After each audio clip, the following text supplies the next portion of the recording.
কেমন আছো সবাই? আজকে তোমাদের সাথে শেয়ার করছি কাঁঠালের এঁচোড়। তো সচরাচর যেভাবে করি তার থেকে একটু আলাদাভাবে করছি আজকে। তো একটা কড়াতে জল দিয়ে দিলাম, আর দিলাম একটু নুন আর হলুদ।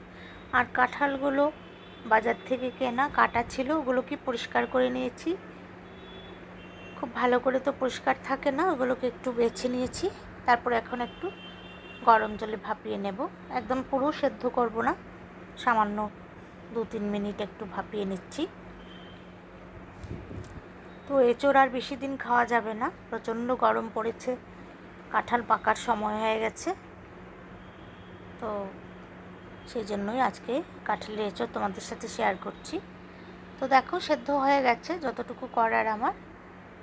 এবার নামিয়ে নিচ্ছি। এবার আলু দেব। আলুটাকে ওই কাঁঠালের জলেই সেদ্ধ করে নিচ্ছি একটু, সেটাও সামান্য একটু সেদ্ধ করব। তারপর নামিয়ে নিয়েছি এখন। তো তেল দিয়ে দিলাম, একটু বেশি করেই তেল দিলাম। এবার আলুটা ভেজে নিচ্ছি, আলাদাভাবে ভেজে নিচ্ছি আলু আর এঁচোড়। তো কেমন আছো বন্ধুরা? নিশ্চয়ই ভালো আছো তোমরা। প্রচণ্ড গরম পড়েছে।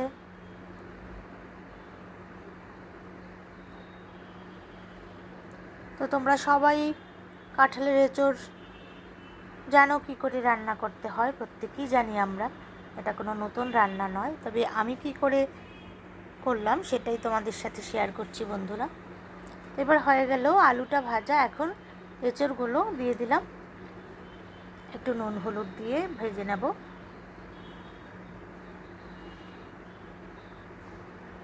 তো আমি সাধারণত নিরামিষভাবেই খাই, তো আজকে আমি একটু পেঁয়াজ দিয়ে রান্না করব মাংসের মতো করে, সেটাই তোমাদের সাথে শেয়ার করছি। তো 2-3 মিনিট একটু ভেজে নিলাম। আমার নতুন বন্ধুদেরকে আবারও মনে করিয়ে দিচ্ছি, তোমরা ভুলে যেও না প্লিজ। আমার চ্যানেলটা যদি তোমাদের ভালো লাগে প্লিজ সাবস্ক্রাইব করে পাশে থেকো, আর পাশে থাকা বেল বাটনটাও অন করে রেখে দিও, তাহলে আমার নিত্য নতুন যা কিছু রান্না শেয়ার করি তোমাদের কাছে পৌঁছে যাবে, তোমরা দেখতে পাবে সবার আগে। তো হয়ে গেল ভাজা। এবার আমি আরও একটু তেল দিয়ে দিলাম।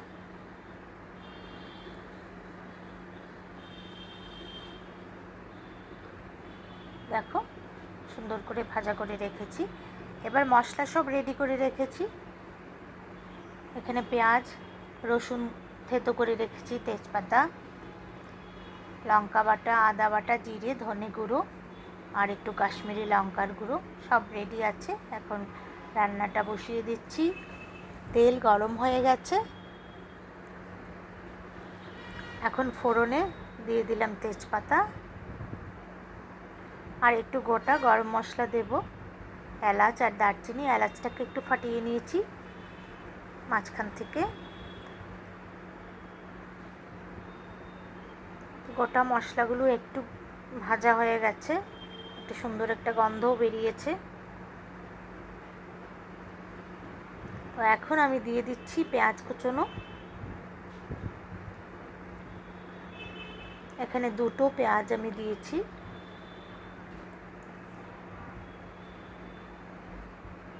প্রচণ্ড গরম, সেজন্য খুব বেশি পেঁয়াজ দেব না। তো পেঁয়াজটা হালকা করে ভেজে নিচ্ছি, তারপরে এক এক করে বাকি মশলাগুলো দেব। দেখতে থাকো বন্ধুরা তোমরা। এবার দিয়ে দিলাম রসুনগুলো, থেতো করে রাখা রসুন, গোটা 8-10টা রসুনের কোয়া থেতো করে রেখেছি।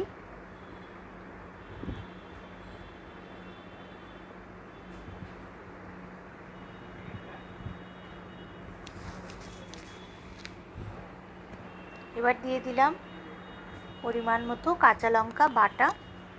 আমি সবসময় বলি যে আমি রান্নাতে কাঁচা লঙ্কা বাটা ব্যবহার করি।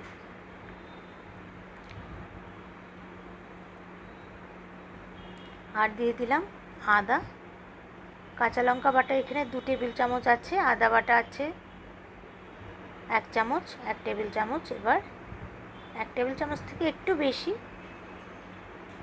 তো এবার ভালো করে মশলাটাকে ভেজে নিচ্ছি পেঁয়াজের সাথে। সবগুলো মশলা ভাজা করে নেব। তো দেখতে থাকো বন্ধুরা তোমরা।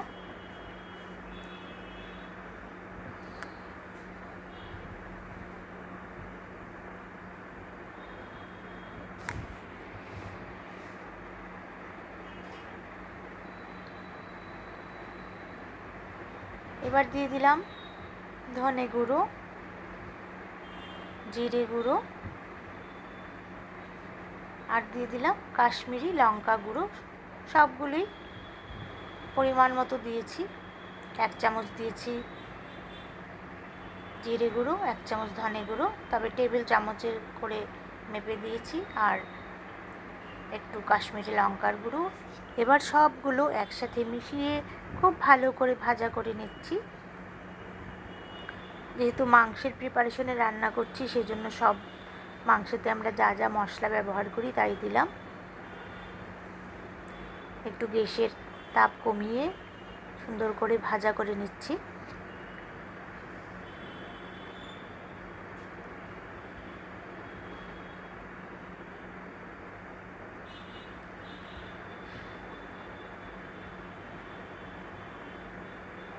কাঁঠালেরও কিন্তু অনেক উপকারিতা আছে। কাঁঠালের বীচির যেমন উপকারিতা আছে, কাঁঠালেরও আছে, আমরা জানি প্রত্যেকেই।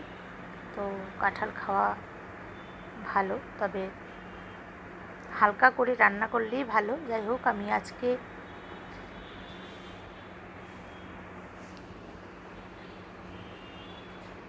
দেখো আর 2টো পেঁয়াজ একটু বড় করে টুকরো করে দিয়ে দিয়েছি। মাংসেতে যেরকম দিই সেরকম করে দিয়েছি। এবার আলু আর কাঁঠালের এঁচোড়টা দিয়ে দিলাম।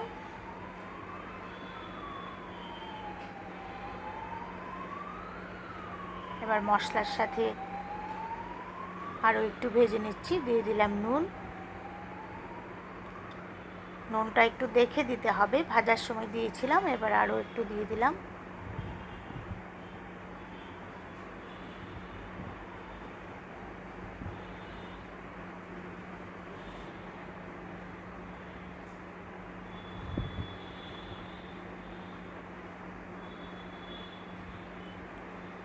এবার দিয়ে দিলাম ঝোল।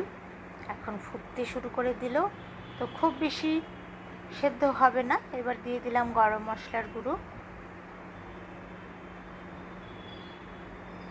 কারণ আগের থেকে একটু সেদ্ধ করা ছিল, ভেজেও নিয়েছি, তাই খুব বেশি সময় লাগবে না। তো হয়ে গেল আমার কাঁঠালের এঁচোড় রান্না। তো বন্ধুরা, আমার এই মাংসের মতো করে কাঁঠালের এঁচোড় রান্না তোমাদের কাছে কেমন লাগলো অবশ্যই কমেন্ট করে জানিও, আর একটা লাইক করে দিও, আর ভালো লাগলে বন্ধুদের সাথেও শেয়ার করে দিও। দেখা হবে নতুন কোনো ভিডিওতে। খুব ভালো থেকো বন্ধুরা, সুস্থ থেকো, আনন্দে থেকো, আর একটা লাইক করে দেখে নিও প্লিজ।